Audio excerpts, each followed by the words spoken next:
Governor గారు మార్పు మొదలైంది, నిర్బంధం పోయింది అన్నారు. అవును అధ్యక్ష, మార్పు మొదలైంది, నిర్బంధం పోయింది. ఎప్పుడు పోయింది అధ్యక్ష నిర్బంధం? జూన్ 2, 2014 జూన్ 2, 2014 నాడు దాస్య శృంఖలాల నుంచి శ్రీశ్రీ గారు చెప్పినారు అధ్యక్ష, బానిసకొక బానిస అని.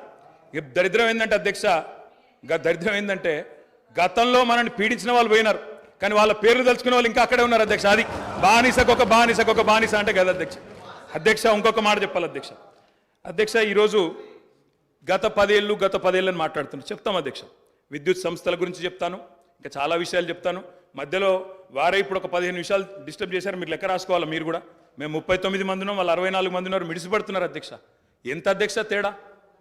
1.85% ఓటు మాత్రమే, 1.85%. అధ్యక్ష, ఈ రకమైన మిడిసిపాటు మంచిది కాదు. గౌరవ కేటీఆర్ గారు, సబ్జెక్ట్ డీవియేషన్ కాకుండా నేనేం అవ్వలేదు సార్, ఆయన చెప్పిన దానికే చెప్తున్నా. మిమ్మల్ని అక్కడ కూర్చోబెట్టారు అంటే చెప్తున్నా అధ్యక్ష, ఎక్కువ తేడా ఏం లేదు సార్, మిడిసిపాటు వద్దని చెప్తున్నా సార్.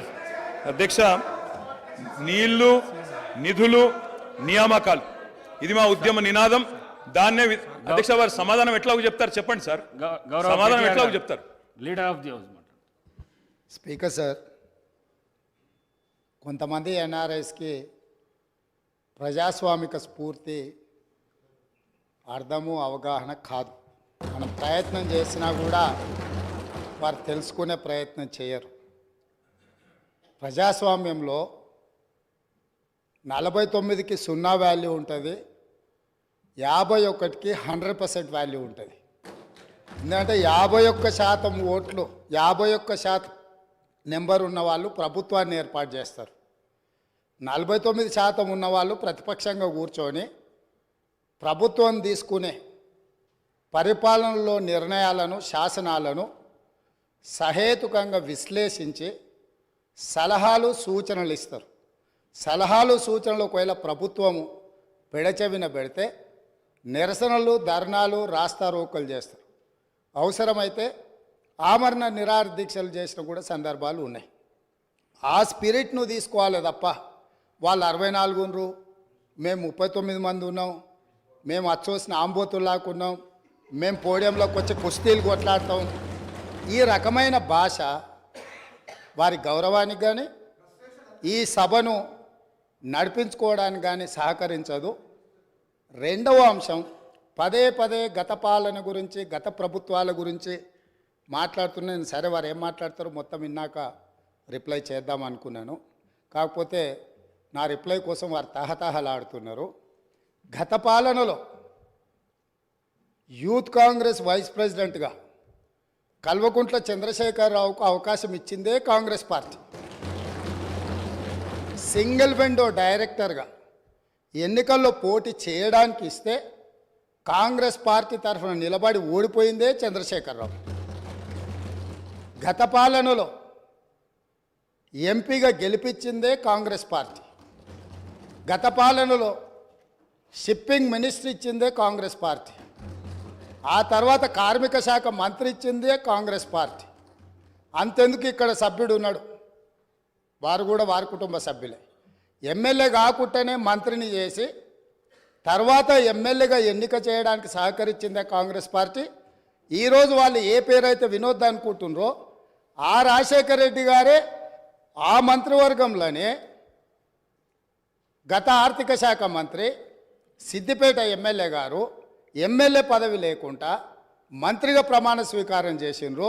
రాజశేఖర రెడ్డి గారి నాయకత్వమే దేశానికి బలమైన నాయకత్వం అని అందులో పనిచేసిండ్రు.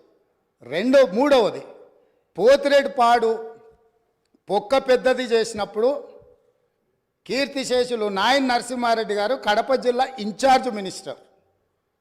ఆ రోజు కొట్లాడింది పోతిరెడ్డిపాడు మీద కీర్తిశేషులు పి జనార్దన్ రెడ్డి గారు.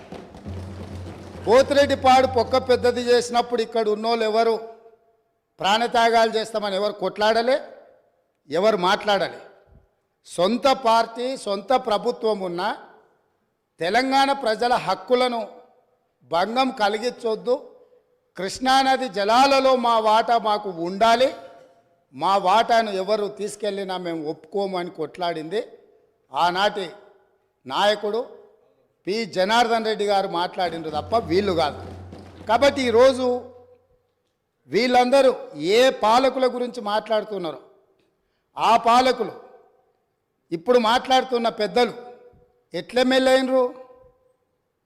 వాళ్ళ తండ్రి గారి గురువైన చంద్రబాబు నాయుడు గారి పార్టీతో పొత్తు పెట్టుకుంటే ఆ పార్టీ మద్దతుతో ఆ కండువ కప్పుకొని సిరిసిల్లలో కష్టపడి పనిచేసి నిర్మించుకున్న చీమలు పెట్టిన పుట్టలో పాములు దూరినట్టు కేకే మహేందర్ రెడ్డి అక్కడ పార్టీని నిర్మించుకొని తెలంగాణ ఉద్యమంలో పాల్గొని తెలంగాణ ఉద్యమంలో ముందు భాగం నుండి నిలబడి కొట్లాడితే ఎన్ఆర్ఐ అంటే నాన్ రిలయబుల్ ఇండియన్ కింద మేనేజ్మెంట్ కోటాలో ఇక్కడికి వచ్చి టికెట్ తీసుకొని అక్కడ ఆ కేకే మహేందర్ రెడ్డి గారిని అన్యాయం చేసి ఈరోజు ఇక్కడికి వచ్చిండ్రు. కాబట్టి ఈరోజు గతం గురించి అధ్యక్ష, ఒకవేళ మా మిత్రులకు ఒకవేళ వాళ్ళకు అంతగా గతం గురించి చర్చించాలనే ఆలోచన ఉంటే ఒకరోజు మొత్తం తమరు సమయం ఇవ్వండి. తప్పకుండా జూన్ 2, 2014 కంటే ముందు జరిగిన 55 సంవత్సరాల పరిపాలన మీద సంపూర్ణమైన చర్చ ఇక్కడ పెడదాము. ఈరోజు ఇక్కడ జరుగుతున్న చర్చ జూన్ 2, 2014 నుంచి జరిగిన పరిపాలన, చేసిన విధ్వంసము, నాయకత్వం యొక్క వ్యవహార శైలి మీద మనం ఈరోజు మాట్లాడుకుంటున్నాము. కాబట్టి వారికి గతం గురించి చర్చించాలనే కోరిక ఉంటే మాకు ఎలాంటి అభ్యంతరం లేదు. గతంలో జరిగిన పరిపాలనలో ఇక్కడున్న వాళ్ళకి చాలామందికి పాత్ర లేకపోవచ్చు, కానీ అక్కడున్న వాళ్ళకు చాలా